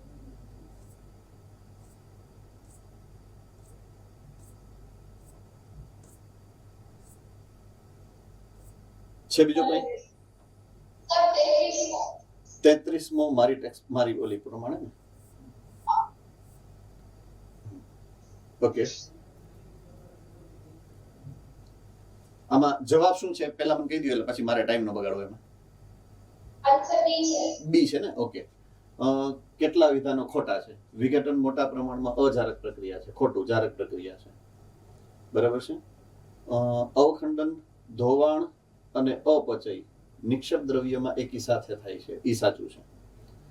વિવિધ સ્તરો ઉપર કબજો કરતી વિવિધ જાતિઓ ઉર્ધ્વ વિતરણને સ્તરીકરણ કહેવાય, સાચું છે. તળાવ એક ઊંડા પાણીનું જળાશય છે, ખોટું છે. વિઘટનનો દર નિક્ષેપ દ્રવ્યના રાસાયણિક બંધારણ અને એ સાચું છે. આ બે જ ખોટા છે, એટલે રાઈટ છે. It is right. આમાં નિક્ષેપ દ્રવ્ય તો ઓલું ધોવાણથી પુનઃ અપ્રાપ્ત જથ્થો થઈ જાય એનો હોય. યુઝ્યુઅલી નિક્ષેપ દ્રવ્યનું મુદ્દો જ એ છે કે જ્યારે એ થાતું હોય, જ્યારે ઊંડું વયું ગયું હોય, પણ એ જાતું તો હોય ને. ઇટ મીન્સ સેન્દ્રિય પદાર્થનું જ વિઘટન થઈને નિક્ષેપ દ્રવ્ય, અબોવ ઓલ એને નિક્ષેપ દ્રવ્ય જ કહી શકાય. જ્યારે એ વિઘટન પામતું હોય ત્યારથી એને નિક્ષેપ દ્રવ્ય જ કહી શકાય, એવું આપેલું છે ટેક્સ્ટ બુકની અંદર. એ શબ્દ વાપરેલો છે ઇનફેક્ટ.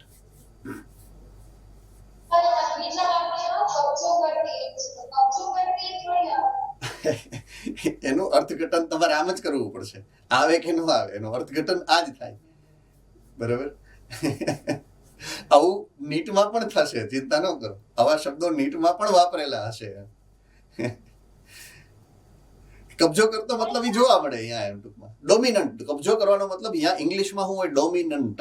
ડોમિનન્ટ એટલે એમાં વધારે જોવા મળે. ઇટ મીન્સ એને ગુજરાતી કર્યું હોય કબજો કરતી. Okay, next question. 37. ઓકે, હવે આમાં આપેલું શું છે એબીસીડી માંથી? બીજો ત્રીજો સીધો આપેલો શું છે એ કહી દો એટલે ફટાફટ થાય. 4. ઓકે. અસંગત વિધાનને ઓળખવાનું છે. Okay, GPP. ઓકે, આ જૂના કોર્સનું છે એટલે અત્યારે તમારે આનો ઉપયોગ નથી, પણ હા, PAR માંથી કેટલા ટકાનો ઉપયોગ થાય તમને આપ્યું છે? 1 થી 2%. ટોટલ PAR માંથી 1 થી 2% જ ઉપયોગ કરે છે વનસ્પતિઓ, એવું તમને આપેલું છે. પણ આટલો બધો ડિટેલનો ડેટા તમારે નીકળી ગયો છે, ભૂતકાળના કોર્સમાં હતો, અત્યારે નથી. એવા 5 ક્વેશ્ચન મેં આમાં ચાઈ કરીને રાખ્યા છે પ્રેક્ટિસ માટે તમને, કે આવા ક્વેશ્ચન હોઈ શકે. કારણ કે 2 ક્વેશ્ચન આ વખતે હતા એવા કે જે જૂના કોર્સમાં હતા અને નવા કોર્સમાં નથી, એવા 12ના ક્વેશ્ચન્સ જેને તમે કહો ને, એટલે એ 1-2 તો આવશે જ, એટલે 4-5 હું રાખીશ દર વખતે જ્યારે હું ટેસ્ટ લઈશ ત્યારે. એટલે આ ટાઈપનો ક્વેશ્ચન્સ છે, બરાબર છે. જે 2-3 જે પ્રશ્નો જોયા આપણે એ આ ટાઈપના લગભગ એમ કે ક્યાંક કન્સર્ન હતા એમ. એટલે મેં તમને ભણાવ્યું, મેં તમને ભલે પીડીએફ નથી મોકલી પણ મેં ભણાવવામાં ઓલો ચાર્ટ લીધો જ તો, આ લેખવાળો જે તમે કીધો એ મેં તમને ભણાવ્યો હતો કે આમાં જો આવું થાય એમ. પહેલા પૂછાતું બહુ ક્વેશ્ચન્સ પૂછાયેલા હતા, એ મેં રિવાઇઝ કર્યું. પીવાયક્યુ જ છે, એ જૂનો ક્વેશ્ચન છે એકચ્યુઅલી. Yes, next.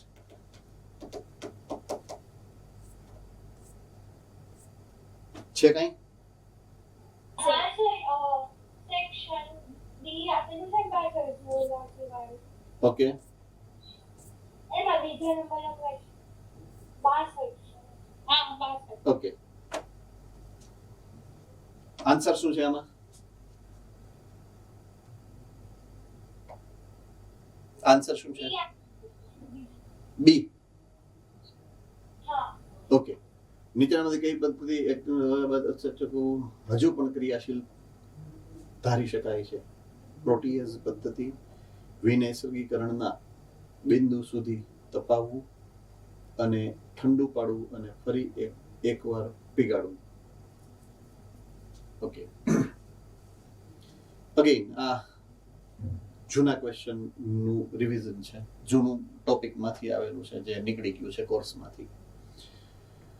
ઓકે, ઉત્સેચકમાં પ્રોટીએઝ પદ્ધતિ, ઉત્સેચકની વિનૈસર્ગીકરણ એટલે જ્યાં સુધી ઇષ્ટતમ છે એનાથી તમે વધારો પછી એનું વિનૈસર્ગીકરણ થઈ જાય, એટલે ત્યાં સુધી તમે એને તપાવો એટલે એમાંથી એનું તાપમાન વધારે જ આવે.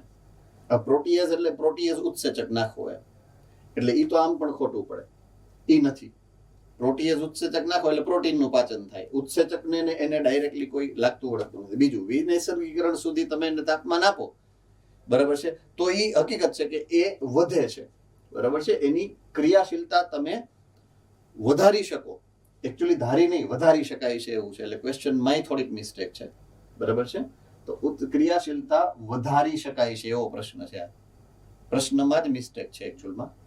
એટલે અગેન જેટલા ક્વેશ્ચન મેં કીધું કે ગ્રેસ થશે એનો મને પાછું લખીને SMS મોકલાવાની ઓલી કરજો, બરાબર. એટલે આને પણ ગ્રેસમાં લઈ લઈશ કારણ કે વધારી શકાય એવું આવે છે આ ક્વેશ્ચનમાં, એટલે આને ગ્રેસમાં હું જવા દઈશ. એટલે મને જરાક આ નંબર જેટલા ગ્રેસનું મેં કીધું ને એ નંબર લખીને મને આપજો પાછા. Next question. સર 62 કે 65? ઓકે, આ લિગેન્ડ વાળો, લિગેન્ડ ને પ્રોટીનની ક્રિયા. ઓકે, અહીંયા તમારે લિગેન્ડ ને જોવાનો છે નોન પ્રોટીન સ્ટ્રક્ચર. યુઝ્યુઅલી શું છે, મેં એકવાર સમજાવ્યું તમને કે કોઈ પણ બે જીવંત કોષ છે અથવા તો કોઈ પણ જૈવિક ક્રિયા છે એમાં જે આંતરક્રિયા થાય એ પ્રોટીન ઇન્ટરેક્શન છે. શું છે? Protein interaction. તો પ્રોટીન અને બિન પ્રોટીન જ્યારે જોડાણ થાય તો એ જોડાણ કેવા પ્રકારનું છે? પ્રોટીનનું જોડાણ કેવું છે? સ્થાયી છે. અને પ્રોટીન અને બિન પ્રોટીન જોડાણ કેવું છે? અસ્થાયી છે. મૂળભૂત રીતે ઈ પ્રશ્ન છે. ક્ષણિક હોય. ક્ષણિક એટલે ચોક્કસ છે, ઝડપથી તૂટી જાય. એટલા માટે જ હંમેશા જૈવિક ક્રિયા માટે પ્રોટીન ઇન્ટરેક્શન કરાવવામાં આવતું હોય છે. એટલે આ પોઈન્ટને આ રીતે યાદ રાખવાનું. આ બિન પ્રોટીન છે ઇન શોર્ટ. તો પ્રોટીન બિન પ્રોટીન હોય તો એ જોડાણ જ ક્ષણિક હોય, એટલે જેટલા પ્રમાણમાં કામ થવું જોઈએ, જેટલા સમયમાં કામ થવું જોઈએ એટલું ઈ થઈ ના શકે એમ. એટલે હંમેશા પ્રોટીન ઇન્ટરેક્શનના ગુણધર્મોનો યુઝ કરવામાં આવતો હોય છે. ડન છે? Okay, next.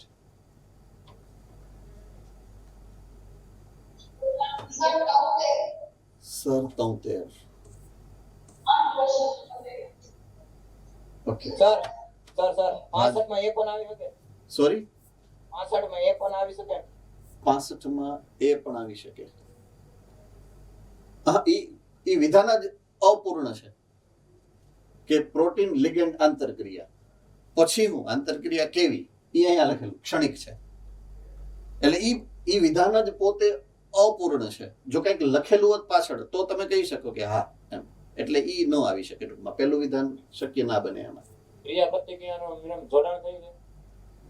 આંતરક્રિયાનો મતલબ એવો છે કે એની વચ્ચે કયા પ્રકારનો સંબંધ હોઈ શકે. દાખલા તરીકે હું કોઈ વ્યક્તિ મારી સામે આવ્યું, મેં એને જોયું, બરાબર છે, મેં એને ઓળખ્યું, તો મને ખબર જ છે કે મારે આ વ્યક્તિને બોલાવવાનો નથી, તો મેં મારી રીતના એક પ્રતિક્રિયા તો કરી જ ને.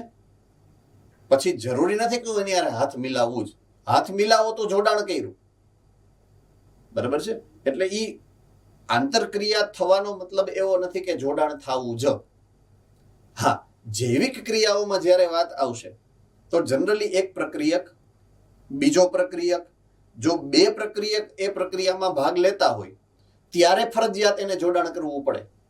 પણ સિંગલ પ્રક્રિયક હોય ત્યારે ફરજિયાત એ જોડાણ કરશે જ એવું જરૂરી હોતું નથી. એટલે એ નંબર ઓફ જૈવિક ક્રિયામાં કેટલા પ્રક્રિયક છે એના ઉપર આધારિત હોય છે.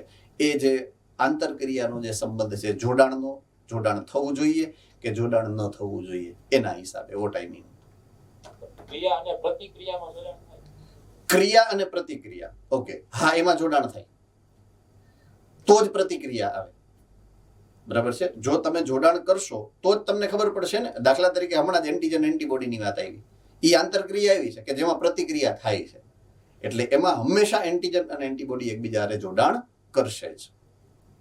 રેડી? તો એમાં હંમેશા જોડાણ થાય જ. પ્રતિક્રિયા તો જ આવે જો જોડાણ થાય. બાકી તો અડી અડીને છૂટતા, જોઈ લીધું એને બોલાવવાનું જ નથી, એટલે એક આમ બાજુ ને એક આમ બાજુ. બોલાવ્યા પછી ખબર પડે કે આને હવે કઈ રીતના બોલાવો, સારી રીતના બોલાવો કઈક બીજી વાર તું આવતો નહીં એમ બોલાવું. તો એમાં જોડાણ થવું જરૂરી છે. Yes, of course. 83 sir. 73 sir. Okay, હવે આની અંદર બે ખોટા છે વિધાન, અને એ એટલા માટે કે અહીંયા લખેલું છે કે જીવંત અવસ્થા અને બીજામાં છે જીવંત પ્રક્રિયા. વિધાન બે છે, એક છે જીવંત અવસ્થા અને એક છે જીવંત પ્રક્રિયા. જીવંત અવસ્થા યાદ રાખવાનું છે, લખી નાખો. જીવંત અવસ્થા ઇઝ ઇક્વલ ટુ, જીવંત અવસ્થા ઇઝ ઇક્વલ ટુ અસંતુલિત, અસંતુલિત સ્થિર સ્થિતિ છે, સ્થિર સ્થિતિ.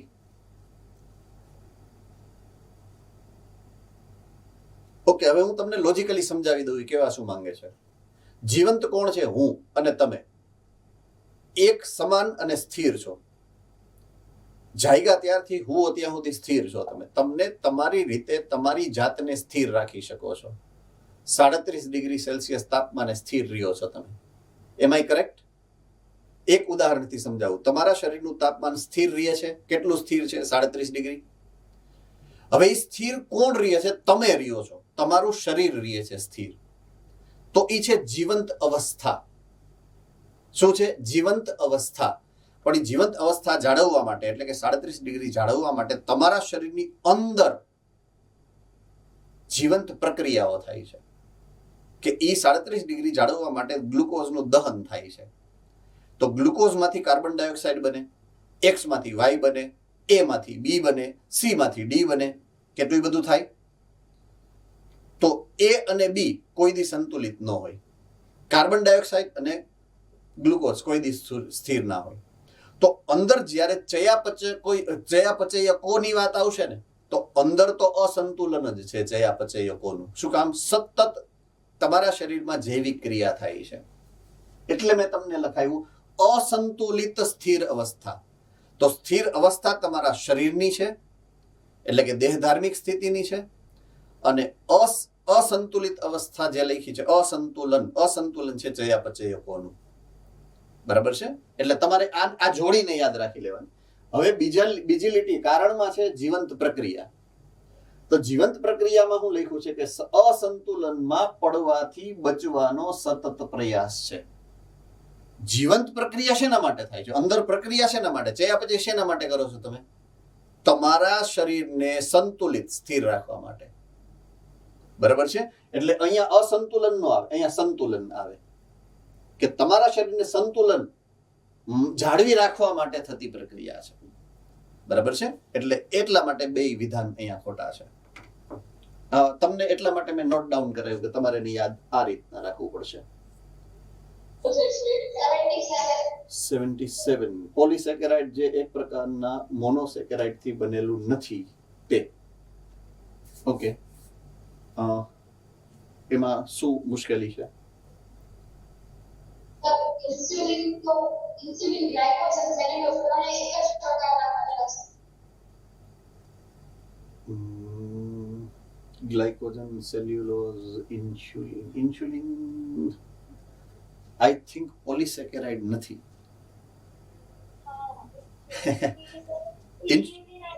ઇન્સ્યુલિન પોલિસેકેરાઇડ જ નથી. પોલીપેપ ઇંગ્લિશ મીડિયમમાં ઇન્યુલિન આપે. હા ઇન્યુલિન છે. યસ, ઇન્યુલિન છે પાછું. પણ આપણે તોય ઇન્સ્યુલિન પોતે છે જ નહીં પોલિસેકેરાઇડ, એટલે આમે ખોટું જ પડવાનું છે ને. એ પોલિસેકેરાઇડ નથી, પોલીપેપ્ટાઇડ છે. આમે કદાચ ઈ સંદર્ભે જોઈએ તો પણ. Okay, next. 78 okay, cholesterol. Sir 77 માં આન્સર એ આવશે. હા, આન્સર કયો કરવાનો? 77. 77 માં તમારે 3 રાખવાનો. 3.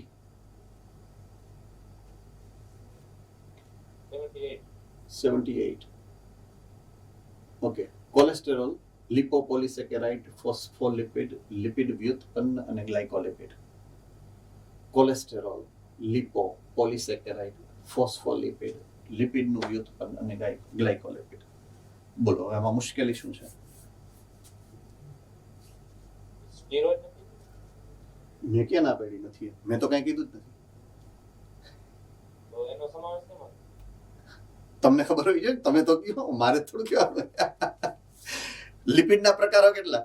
પહેલું સાદા લિપિડ, બીજું ગ્લાયકોલિપિડ, ખોટું જટિલ લિપિડ, ત્રીજું બોલો જુનાગઢ સેન્ટર. લિપિડના 3 પ્રકાર હોય: સરળ લિપિડ, જટિલ લિપિડ અને લિપિડના વ્યુત્પન્ન. Okay, good. સરળ લિપિડમાં કોનો કોનો સમાવેશ થાય? બોલો, વાંધો નહીં, જેને આવડે છે એ બોલવા માંડો. સરળ લિપિડમાં એવું હોય કે ફેટી એસિડ અને ગ્લિસરોલ હોય. યસ. ઓકે, જટિલ લિપિડ કોને કહેવાય? જેમાં પોલિસેકેરાઇડ અને ગ્લિસરોલ સિવાયનો પણ હોય.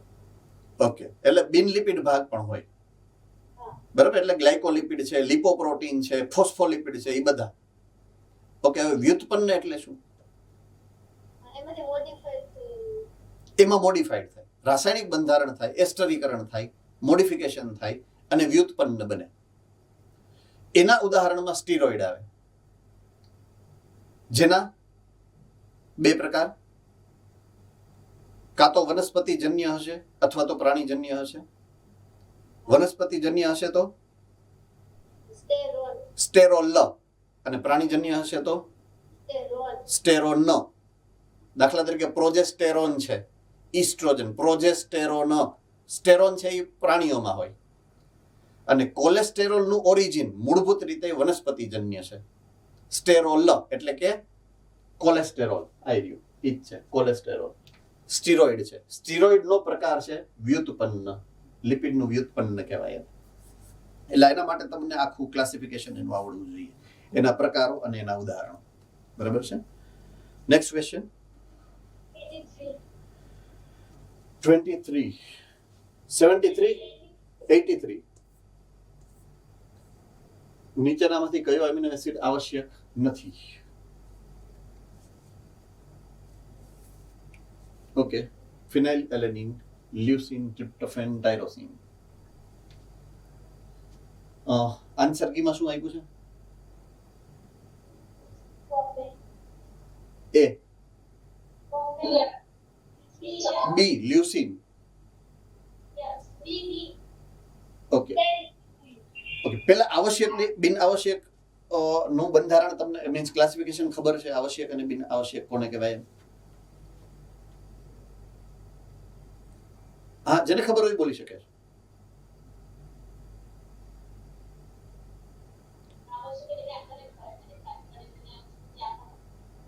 ઓકે, આવશ્યક એટલે એવા કે જે ખોરાકમાંથી મળતા નથી, અને બિન આવશ્યક એટલે એવા કે જે તમને ખોરાકમાંથી મળી જાય છે અથવા તમારા શરીરમાં ઉત્પન્ન થઈ જાય છે. એવું જ થાય ને? બોલો, મને સંભળાણું નહીં તમે જે બોલ્યા આપ્યા, એટલે મેં કીધું કે તમે આ કહેવા માંગો છો એમ. આવશ્યક અને બિન આવશ્યકની તમે જે વ્યાખ્યા આપી મને સમજાણી નથી એકચ્યુઅલમાં.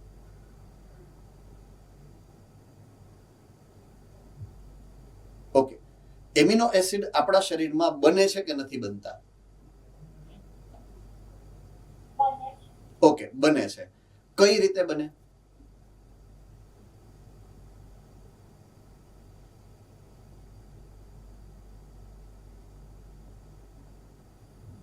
પ્રોટીન બનવા માટે જે એમિનો એસિડનો સમૂહ હોય. પ્રોટીન બનવાની વાત નથી, એમિનો એસિડ કઈ રીતના બને છે એની વાત છે. સર હા. એમથી બોલી પદ્મા સર. ઓકે, અગેન આ ક્વેશ્ચન એકચ્યુઅલમાં ટેકનિકલી જૂના કોર્સનો છે, આખું ચેપ્ટર જ નીકળી ગયું છે, અને એ ઘટનાક્રમને કહેવાય છે એમિનેશન. એમિનો એસિડ બનવાની જે પ્રક્રિયા છે ને એને એમિનેશન કહેવાય. એટલે આપણા શરીરમાં એમિનો એસિડ બનતા હોય છે, એની મેળાએ બની શકે છે. જે આપણા શરીરમાં બની શકે એની આપણે બહારથી લેવાની જરૂરિયાત નથી, આપણું શરીર એને બનાવી શકે, એટલે એ આપણા માટે બિન આવશ્યક છે. બરાબર છે? પણ આપણું શરીર જેને બનાવી જ નથી શકવાનું એ આપણે બહારથી કમ્પલસરી લેવા પડે, અને એને કહેવાય આવશ્યક એમિનો એસિડ, કે જેના માટે તમારે ખોરાક ઉપર જ નિર્ભર રહેવું પડે, તમારું શરીર એમાંથી મોડિફિકેશન નહીં કરી શકે એમ. રાઈટ? એટલે પહેલું તમારે એ સમજવું પડશે. એટલે આ ક્વેશ્ચનને તમે ગ્રેસમાં નાખી દેશો તો ચાલશે, લિસ્ટમાં નાખી દેજો, ગ્રેસના લિસ્ટમાં. બરાબર? લ્યુસીન, આઇસોલ્યુસીન આ બધા એવા છે કે જે આવશ્યક નથી, બિન આવશ્યકમાં આવશે. ઓકે, એની અધર ક્વેશ્ચન? 12:30 વાગી ગયા છે આમ તો. 24મો ક્વેશ્ચન. 24 મારામાં કેવી રીતના છે ઉપર? 87. હે? 87 નું સમજાવો. May I ask you one question? તમે આ ક્વેશ્ચન તમારા ટીચર્સને પૂછ્યા છે ત્યાં કે ડાયરેક્ટલી મારી સુધી આવ્યા છે? પૂછ્યા હતા. ઓકે, બને ત્યાં સુધી જો અહીંયા સોલ્યુશન થઈ જતું હોય તો મારે સમય આજ લગભગ અડધી કલાક તો આપણે વહી ગયા. આપણો કોર્સ બહુ લેન્ધી છે એ તમને ખબર છે ને, અને મારી પાસે સમય ઓક્ટોબર સુધીનો જ છે. સપ્ટેમ્બરમાં, ઓક્ટોબરના એન્ડ સુધીમાં મારે કોર્સ પૂરો કરી દેવાનો છે. એટલે બને ત્યાં સુધી જો તમે સોલ્યુશન તમારા ટીચર્સ સેન્ટરની અંદર જો તમે કરાવી લો તો એ બેટર રહેશે એમ. કારણ કે આ તો કેવું થાય, 2 લેક્ચર વહી જશે એક પેપર સોલ્યુશન કરાવવામાં. આમ જોવા જઈએ 1 by 1 કરાવવા જશું તો બરાબર છે. એટલે લોજિકલી મને સોલ્યુશન કરાવવાનો ઇશ્યુ નથી, પણ સોલ્યુશન કરાવવામાં થાય કેવું કે એક જસ્ટિફિકેશન આપતા આપતા મારે 5 મિનિટ વહી જાય એક ક્વેશ્ચનની પાછળ એમ. તો બને ત્યાં સુધી જો it is possible for you કે ભાઈ તમે તમારા સેન્ટરના ટીચર્સ પાસેથી સોલ્યુશન કરાવી લ્યો તો કમસે કમ એટલા ઓછા ડાઉટ અહીંયા મારે થાય એમ. કારણ કે તમે 1 by 1 આમ જોવા જઈએ તો લગભગ 20 ક્વેશ્ચન તો આવી ગયા ટોટલ 80માંથી 90માંથી. એટલે that is logically not right. Doubt અલગ વસ્તુ છે, કારણ કે તમે એકવાર પ્રયત્ન તો કરો તમારા ટીચર્સ સાથે વાત કરીને, ટ્રાય ટુ સોલ્વ ઇટ. જો નો થાય તો પછી હું છું જ, કહેવાનો મારો મતલબ એ છે. સો ડુ ઇટ ધેટ વે. હવે બીજી વખત કદાચ બીજા ક્વેશ્ચનમાં આવું કરશો, અને આઈ જેન્યુઅનલી રિક્વેસ્ટ કે તમે કંઈ ના કરો, એક ખાલી લિસ્ટ મોકલાવી દો મને, એટલે હું એટલા ક્વેશ્ચનને કટ કોપી પેસ્ટ કરીને લિસ્ટ બનાવીને તમને એક્સપ્લેન જ કરતો જાય સીધો. એટલે મારે તમને પૂછવાની જરૂરિયાત ન પડે, એટલે એમાંય એટલીસ્ટ સમય ના જાય આપણો. એટલે ફર્સ્ટ લિસ્ટ મોકલાવી તો ખાલી. હા, સોરી, કાલે લિસ્ટ મોકલાવી તો. હા, એટલે લિસ્ટ મોકલાવ્યું છે, પણ ભુજ સેન્ટરનું મને મળ્યું છે, બીજા સેન્ટરનું કદાચ નથી મળ્યું, એવું બને. એક જ સેન્ટરનું મારી પાસે લિસ્ટ આવ્યું છે અત્યારે. એનીવે કોઈ ઇશ્યુ નથી, નો પ્રોબ્લેમ. પણ હવે આપણે હેરાર્કી એવી રાખશું, મેથોડોલોજી એવી રાખશું કે જ્યારે પણ તમે મોકમાં ડાઉટ છે એટલે ઇમિડિયેટલી બીજા જ દિવસે તમે તમારા સેન્ટરના ટીચર પાસે સોલ્યુશન એનું કરાવડાવી લ્યો. બરાબર છે? It will be better for us. આટલા બધા દિવસ રાહ ન જોઈએ. તો બીજી આ સિસ્ટમની અંદર મેં કીધું એમ કે આટલો બધો સમય જાય એ પણ યોગ્ય નથી એમ. એટલે સોલ્યુશનમાં બહુ જાજો સમય આપણે બગાડશું તો કોર્સમાં પૂરું નહીં થઈ શકે, કારણ કે હજી તો આપણે અડધે જ પહોંચ્યા છીએ. એટલે હજી એટલું બધું બાકી છે. આના પછીનું ચેપ્ટર 8મું 9મું 10મું 3 ચેપ્ટર તો બાકી. બાયોટેકનોલોજીમાં તો કેવડી મોટી માથાકૂટ થવાની છે એ તમને નથી ખબર હજી. જો કદાચ ભણ્યા હોય તો ઠીક છે, ન ભણ્યા હોય તો બહુ માથાકૂટીયું ચેપ્ટર છે. એમાં તો ઘણું બધું મારે જીનેટિક્સના જે સિદ્ધાંતો છે એ સમજાવવા પડશે. કદાચ તમને નો ક્લિયર હોય તો સમજાવવા પડે તો જ તમને એ ખબર પડશે. એટલે એ બહુ લાંબી પ્રક્રિયા રહેશે આપણા માટે એમ. એટલે પ્લીઝ જો શક્ય હોય તો સેન્ટરના ટીચર્સ પાસે સોલ્યુશન કરાવવાની ટ્રાય કરજો એમ. બાકી તો જો નથી જ તો પછી હું છું જ એમ. બરાબર. તો અત્યારે 1:45 વાગી ગયો છે ને બહુ લાંબુ ખેંચવાનો કોઈ મતલબ નથી. બરાબર. આવતીકાલે ફરીથી મળશું આપણે. બોલો. 90 ઓકે. પ્રક્રિયાથી ઉત્સેચક સાથે કઈ રીતે જોડાય તેનું શ્રેષ્ઠ વર્ણન. નીચેનામાંથી કયું? ક્રિયાશીલ સ્થાન પ્રક્રિયાથી જોડાવા માટે થોડોક આકાર બદલે તે ચોક્કસ નિષ્ક્રિય સ્થાને જ જોડાય. એ અને બી બંને, એક પણ નહીં. આમાં 3 આપેલો છે ને? એક પણ ના, આમાં બી આવે. બી આવે.